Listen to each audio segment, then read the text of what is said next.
സുബഹി ബാങ്കിൻ നേരത്ത് പലരുമാ മദീനത്ത് പച്ചക്കുബ്ബ ചോട നിന്ന് അസ്സലാമൊഴിയേ. പാപി ഞാൻ വിദൂരയാണ്, മോഹമാ തിരുറൗലയാണ്.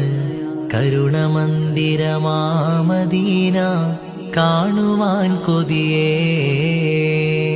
കനവിലങ്ങു വിരുന്നു വന്നാൽ കൽബ് ഞാൻ പാകൂത്തു നൽകാം.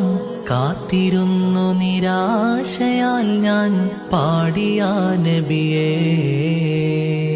സുബഹി ബാങ്കിൻ നേരത്ത് പലരുമാ മദീനത്ത് പച്ചക്കുബ്ബ ചോട നിന്ന് അസ്സലാമൊഴിയേ.